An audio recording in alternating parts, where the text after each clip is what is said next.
Hi ನಮಸ್ಕಾರ ರೀ, ಎಲ್ಲರೂ ಹೆಂಗದೀರಿ? Welcome back to my YouTube channel ಸಾಧ್ಯ 1992. ನಾವಿವತ್ತು ನಮ್ಮೂರಿಂದ 5 ಕಿಲೋಮೀಟ್ರ್ ದೂರದಲ್ಲಿರೋ ಬಂಕಾಪುರ ಅನ್ನೋ ಊರಿಗೆ ಹೋಗ್ತಾ ಇದ್ದೀವಿ. ಅಲ್ಲಿ ನಮ್ಮ ಮನೆ ದೇವ್ರದ್ದು ಜಾತ್ರೆ ಇತ್ತು ಮತ್ತು ಇವತ್ತು ಹುಣ್ಣಿಮೆ ಬೇರೆ ಇತ್ತು. ಸೊ ಎಲ್ಲ ಮುಂದೆ ಮತ್ತು ದುರ್ಗಮ್ಮಂದು ದರ್ಶನ ಮಾಡ್ಕೊಂಡು ಬರೋಣ ಅಂಥೇಳಿ ಆಟೋ ತೊಗೊಂಡು ಹೈವೇದಾಗ ಹೋಗ್ತಾ ಇದ್ದೇವೆ ನೋಡಿರಿ. ನಾನು ಇಡೀ ಫ್ಯಾಮಿಲಿ ನೋಡಿರಿ, ಇವಳು ಹೋಗ್ತಾ ಒಂದು ದೊಡ್ಡ ಸ್ಟೋರಿನೇ ಹೇಳ್ತಿದ್ದಾಳೆ.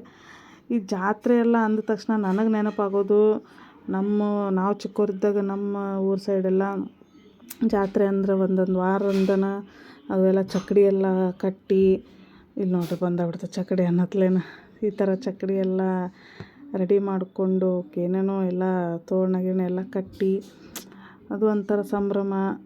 ನಮ್ಮೂರ ಸೈಡು ಚಕ್ಕಡಿ ಅವೆಲ್ಲ ಆಲ್ಮೋಸ್ಟ್ ಸಿಗ್ತವೆ ರೀ, ಯಾಕಂದ್ರೆ ಈ ಕಡೆ ಎಲ್ಲ ರೈತರದು ಭಾಳ ಇರೋದ್ರಿಂದ ಮನೆಗೆ ಒಂದೊಂದು ಚಕ್ಕಡಿ ಆರಾಮ್ಸೆ ನೋಡೋಕೆ ಸಿಗ್ತವೆ ನೋಡ್ರಿ. ಈ ಕಡೆ ನೋಡಿರಿ, ಇದು ನಮ್ಮ ಮನೆ ದೇವ್ರದ್ದು ಜಾತ್ರೆ. ನಾವು ಫಸ್ಟ್ ಇಲ್ಲಿ ಯಲ್ಲಮ್ಮಗೆ ಹೋಗಿ ಆಮೇಲೆ ದುರ್ಗಮ್ಮಗೆ ಬರಬೇಕಂತ ಫಸ್ಟ್ ಯಲ್ಲಮ್ಮಗೆ ಹೊಂಟೀವಿ. ಕಾಯಿ ಎಲ್ಲ ತೊಗೊಂಡು ಯಲ್ಲಮ್ಮನ ಗುಡಿ ಒಳಗೆ ಹೋದ್ವಿ. ಈ ದೇವ್ರಿಗೆ ನಾನು ಭಾಳ ಸಲ ಅಲ್ಲ ರೀ, ಬೇರೆಗಣಕ್ಕೆ ಎಷ್ಟು ಸಲ ಬಂದೇನಿ. ತುಂಬ ಚೆನ್ನಾಗಿದೆ ಒಳಗೆಲ್ಲ. ನಾನು ಈ ಸರ್ತಿ ಗುಬ್ಬಿನ ಕರ್ಕೊಂಡು ಬಂದಿರೋದಕ್ಕೆ ಎದಕ್ಕಂದ್ರೆ ಆಕೆಗೆ ಆಶೀರ್ವಾದ ಕೊಡಿಸೋಣ ಅಮ್ಮನ ಕಡೆಯಿಂದ ಅಂತ. ಇಲ್ಲಿ ನೋಡ್ರಿ ಇದು ಫಸ್ಟ್ ಎಂಟ್ರೆನ್ಸಿಗೆ ಇದು ದೇವರು ಇರೋದು, ದ್ವಾರಪಾಲಕ ದೇವ್ರಂತ. ಅಲ್ಲಿಂದ ನಾವು ಕ್ಯೂ ಹಚ್ಚಿ ಹೋಗಿ ಗುಬ್ಬಿನ ಒಳಗಡೆ ಗರ್ಭಗುಡಿ ಒಳಗೆ ಕರ್ಕೊಂಡು ಹೋಗಿ ಆಶೀರ್ವಾದ ಮಾಡ್ತಾರೆ. ನಾನು ಬೇರೆ ಫುಲ್ ಪ್ಯಾಕ್ ಮಾಡಿಬಿಟ್ಟಿದ್ದೆ. ಯಾಕೆಂದ್ರೆ ಅವರು ಸ್ವೆಟ್ರ್ ಬಿಚ್ಚಿರಿ ಅಂಗಿ ಬಿಚ್ಚಿರಿ ಅನ್ನೋ ಕುಂತಿದ್ರು. ಅದ್ರಾಗ ಸ್ವೆಟ್ರ್ ಹಾಕ್ಕೊಂಡು ಹೋಗಿ ದರ್ಶನ ಮಾಡಿಕೊಂಡು ವಾಪಸ್ ಬಂದ್ಲು ನೋಡ್ರಿ. ಇಲ್ಲಿ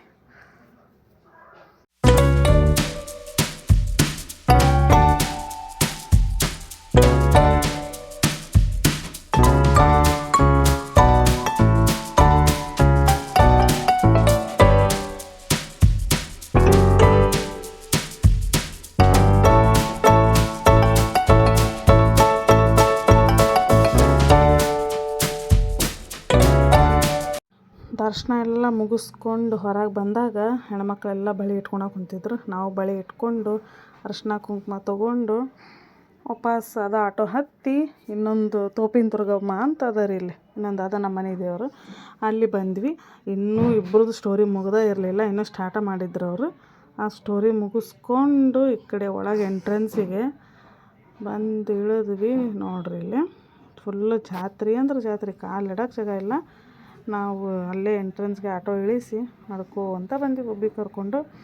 ಇಲ್ಲೂ ಒಳಗಡೆ ಇದು ಹೊಲದೊಳಗೆ ಐತ್ರಿ ಇದು ದೇವರು, ಒಳಗೆ ಹೋಗ್ಬೇಕು ಫುಲ್ ನಡ್ಕೊತ, ಆಟೋ ಹೋಗಂಗಿಲ್ಲ. ಹಾಗಾಗಿ ನಾವು ಹಣಕಾಯಿ ತೊಗೊಂಡು ಇಲ್ಲೂ ಒಳಗೆ ಹೋಗಿ ದರ್ಶನ ಮಾಡ್ಕೊಳಕ್ಕಂತ ನಿಂತ್ರೆ ಕ್ಯೂ ಎಷ್ಟು ಉದ್ದ ಇತ್ತು.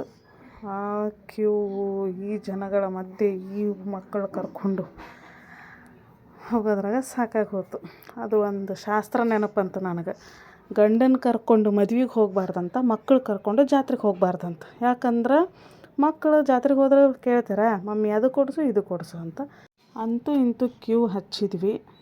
ಒಂದು ಅರ್ಧ ಗಂಟೆಗೆ ಒಳಗೆ ನಮ್ಗೆ ದರ್ಶನಕ್ಕೆ ಅವಕಾಶ ಸಿಕ್ತು ನೋಡ್ರಿ. ಅದ್ರ ಮಧ್ಯೆ ಇವರು ನಾನು ಫೋನ್ ಹಿಡ್ಕೊಂಡು ಹಿಂಗೆ ವಿಡಿಯೋ ಮಾಡೋದ ತಡ, ಹಾಯ್ ಹಾಯ್ ಅನ್ಕೊಂತ ಬಂದುಬಿಡ್ತಾರೆ. ಇಷ್ಟುದ್ದ ಕ್ಯೂ ಇತ್ತು ನೋಡ್ರಿ. ದುರ್ಗಾದೇವಿದು ಇಲ್ಲಿಗೆ ಒಳಗೆ ಬಂದು ಇಲ್ಲೆಲ್ಲ ತೊಟ್ಲ ಕಟ್ಟಿರ್ತಾರೆ ಹಿಂಗೆ, ಅದು ಒಂದು ನಂಬಿಕೆ. ಹಂಗೆ ತೊಟ್ಲ ತುಗಿದ್ರೆ ಮಕ್ಳು ಆಗ್ತವೆ ಅಂತ. ಸೊ ಎಲ್ಲರೂ ಆಗ್ತವೆ, ನಂಬಿಕೆನೂ ಹೌದು, ಮಕ್ಕಳೂ ಆಗ್ತವೆ. ಇದೆಲ್ಲ ಒಳಗಡೆ ಹೋಗಿ ದರ್ಶನ ತೊಗೊಂಡ್ವಿ. ಇಲ್ಲೂ ಗುಬ್ಬಿನ ದೇವ್ರ ದರ್ಶನಕ್ಕೆ ಅಂಥೇಳಿ ಒಳಗಡೆ ಗರ್ಭಗುಡಿ ಒಳಗೆ ಕಳಿಸಿದ್ವಿ. ಅವರು ಅಲ್ಲಿ ಪಾಪಕ್ಕಿಗೆ ಕೊಡೋಕೆ ತಯಾರಿಲ್ಲ, ಅಲ್ಲೇ ಕುಂದಿರ್ಸ್ಕೊಂಡ್ಬಿಟ್ಟಾರ.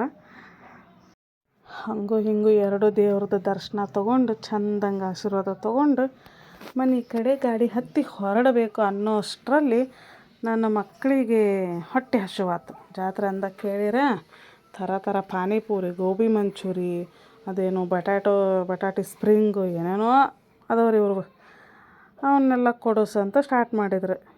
ಇನ್ನು ಬಿಡೋದಿಲ್ಲ ಇವ್ರು ಅಂಥೇಳಿ ಆಟ ಅಂತೂ ಆಡಿಸ್ಲಿಲ್ಲ.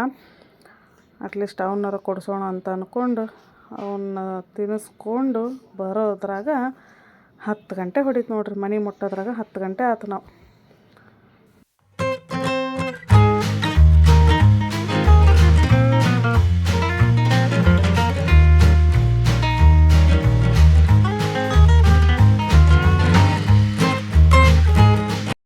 ಯಾ ದೇವಿ ಸರ್ವಭೂತೇಷು ಮಾತೃರೂಪೇಣ ಸಂವಸತಿ ನಮಸ್ತೆ ನಮಸ್ತೆ ನಮಸ್ತೆ ನಮೋ ನಮಃ.